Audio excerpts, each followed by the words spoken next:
నమః శివాయ.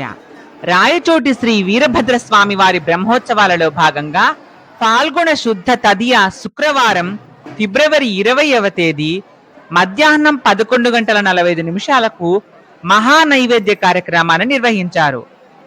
మహానైవేద్య కార్యక్రమం గురించి 1995లో రాసిన ఒక వ్యాసాన్ని నేను చదివాను.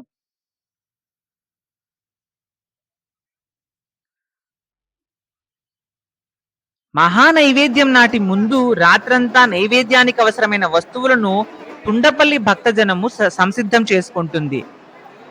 తుండపల్లి గ్రామానికి చెందిన దాదాపు 30 మందితో ఒక గుంపు ఈ కైంకర్యానికి సిద్ధమవుతారు. వీరు వంశపారంపర్యంగా మహానైవేద్యాన్ని సిద్ధం చేస్తున్నారు. ఈ మహానైవేద్యానికి 365 సేర్ల బియ్యము, దానికి అవసరమైన ఇతర వస్తువులను, కూరగాయలను సిద్ధం చేసుకుని పెద్ద పెద్ద అండాలలో శ్రద్ధాభక్తులతో నైవేద్యాన్ని తయారు చేస్తారు. శుచిగా దైవ ప్రార్థన చేసుకుని ఆ నైవేద్యాన్ని పాకశాల నుండి గర్భగుడి ముందు ఉన్న మండపానికి గర్భగుడి ముందున్న 6 బయలలోకి తెచ్చి రాసి పోస్తారనుంది.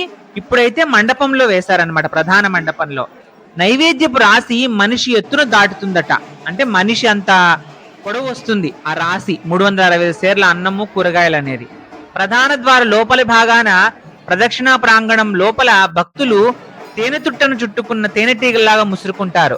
అదైతే నిజమే. ఇప్పుడు కూడా మనం చూడొచ్చు. దాన్ని చూడాలని ఆ మహానైవేద్యం కోసం భక్తులైతే మొత్తము ఆ చుట్టుపక్కల ఆ 3 పక్కల ఏదైతే ఉంటుందో కటాంజన, దాని నుంచి చూస్తున్నారనమాట, కిటికీల నుంచి.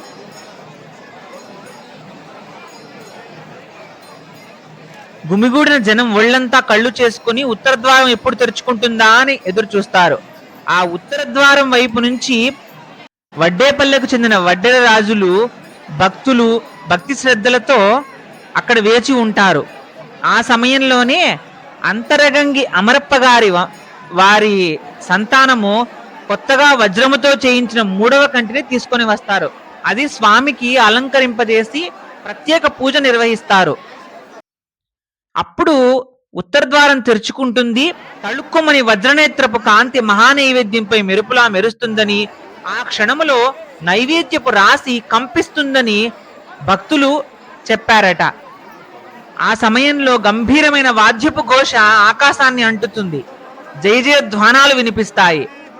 ఆ ఉత్తర ద్వారము నుండి వడ్డెరరాజులు గుంపు తోసుకుంటూ తొక్కుకుంటూ లోపలికి వచ్చినప్పుడు భక్తులు చీలి వారికి దారిస్తారు. పేర్చిన నైవేద్యపు రాశిని తమ చేతులతో ముట్టి ఆ స్పర్శతో ఆ నైవేద్యానికి ప్రసాద స్వరూపం కలుగజేస్తారట. అలా కలుగజేసిన వెంటనే తమ తమ దోషేళ్లతో అన్నాన్ని తీసుకొని వీరభద్రస్వామికి నైవేద్యం చేస్తారు. అప్పటిదాకా వేచి ఉన్న భక్తులు వడ్డెరరాజుల హస్తస్పర్శ పూర్తయ్యాక వాళ్ళు గర్భగుడి వైపు వెళ్ళగానే తమ శక్తి కొలది ఆ ప్రసాదాన్ని కొల్లగొట్టి తీసుకుని వెళ్తారు. ఈ ప్రసాదము చేతులతో పంచేది కాదు, అర్చకులు ఇచ్చే ప్రసాదం కాదు. కాయ కష్టం చేసుకునే సామాన్యుల హస్తస్పర్శతో నైవేద్యము చేసి దాన్ని భక్తులు శ్రద్ధాభక్తులతో స్వీకరిస్తారు. దాని గురించి వ్యాసకర్త ఏమంటారంటే, ఈ దైవము సామాన్య జనంలోంచి పుట్టినవాడు. ఈ రాచోటి వీరభద్రుడు జాతి విద్వేషాలు, కులవర్గ పోరులను చీల్చుకుని, ఆ గోడలను చీల్చుకుని లేచి నిలబడిన దేవాలయంలో ప్రతిష్ఠితమైన వాడే ఈ రాచోటి వీరభద్రుడు అని వర్ణించారు. అప్పట్లో గుడి కట్టేటప్పుడు వడ్డెరరాజులు ఈ గుడి నిర్మాణంలో పనిచేశారట. ఆ విధంగా వారు ఈ ప్రసాదాన్ని కొల్లగొట్టే ఆచారం అనేది వచ్చి ఉండవచ్చు. వాళ్ళ హస్తస్పర్శ తర్వాతే ఆ ప్రసాదం నైవేద్యంగా మారుతుందని భక్తుల నమ్మకం. ఆ విధంగా తీసుకున్న ప్రసాదాన్ని భక్తులు ఎంతో ఇష్టంగా తింటారు. అలాగే వారి వారి పొలాల్లో చల్లుకుంటే కూడా పంటలు బాగా పండుతాయని, ఎటువంటి కరువు కాటకాలు వారికి దరిచేరవని కూడా భక్తుల నమ్మకం.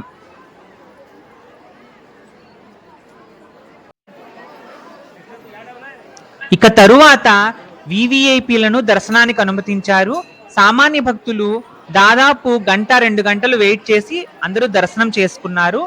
నేనైతే 2 గంటల వరకు బయటే ఉన్నాను, క్యూలోకి వెళ్లకుండా. 2 తర్వాత కొద్దిగా క్యూ తగ్గింది. అప్పుడు వెళ్ళి స్వామివారిని దర్శనం చేసుకున్నాను. స్వామివారు రౌద్ర రూపంలో దర్శనం ఇస్తారనమాట ఈ ఒక్కరోజు. మిగతా రోజుల్లో మనకు కిరీటము, అవి పెట్టనప్పుడు, స్వామివారికి మీసాలు పెట్టినప్పుడు బాలుడిగా కనిపిస్తారు నిజరూప దర్శనంలో. ఈ రోజు ఈ కార్యక్రమం జరిగే రోజు మాత్రం స్వామి అమ్మవార్లు ఇద్దరు కూడా ఉగ్రంగా కనిపించారు, రౌద్రంగా.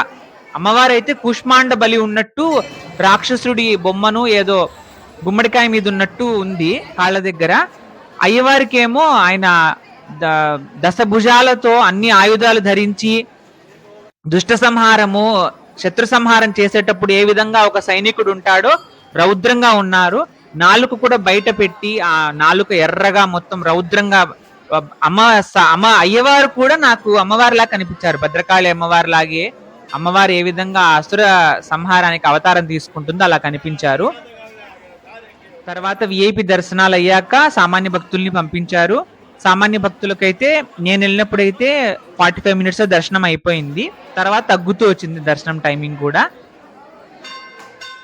సాయంత్రం రథోత్సవం ఉండడంతో భక్తులంతా ఇప్పుడే దర్శనం చేసేసుకోవాలని సిద్ధపడ్డారన్నమాట. అన్నదానం అయితే ఉదయం 11:30కి అట్లా ఉప్మా తీసుకున్నాను దాసోహ మండపంలో. ఈ దాసోహ సేవకు కూడా ఎప్పటి నుంచో ఒక చరిత్ర ఉందన్నమాట.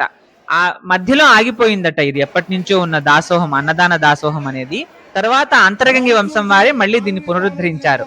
నేల నీవిచ్చిన దానము, పంట నీవిచ్చిన దానము, చెరిగి వీచే గాలి నీవిచ్చిన దానము, ఇలా నీ దానమును ఎదిగిన ఈ జీవి అన్యులను తలచు పిల్లలనేమందు రామనాథ. రాచోటి వీరభద్రేశ్వరుని జాతరకు వచ్చే భక్తాదులకు దాసోహము, త్రాగునీరు, ఆవాస సౌకర్య వ్యవస్థను అంతరగంగి కుటుంబీకులు ప్రతి సంవత్సరం ఏర్పాటు చేస్తూనే ఉన్నారు. అదంతా ఆ స్వామివారే అంతరగంగి అమరప్ప గారికి కలలో కనిపించి తనకు సేవ చేయమని చెప్పారట. తన కులదైవాన్ని నేనేనని, వాళ్ళ కులదైవాన్ని రప్పించుకున్నారని. అప్పటి నుంచి కూడా వాళ్ళు ఇక్కడ మొక్కుకోవడము, వాళ్ళకి వాళ్ళు అనుకున్నదంతా జరగడంతో ఆ అంతరగంగి వంశీకులు క్రమం తప్పకుండా ఈ ఆలయానికి సంబంధించిన అన్ని అభివృద్ధి పనుల్లో వాళ్ళైతే వాళ్ళ సంపాదనలో కొంత భాగాన్ని తీసుకొని ఈ విధంగా డెవలప్ చేస్తున్నారన్నమాట గుడిని. అలా దర్శనం చేసుకున్నాను. ఇంకా క్యూ లైన్లు వెళ్తూనే ఉన్నాయి. నేనైతే ఇంకా అక్కడే వెయిట్ చేస్తాను అన్నమాట రథోత్సవానికి. రథోత్సవానికి సంబంధించిన విశేషాలను ఇంకో వీడియోలో చెప్తాను.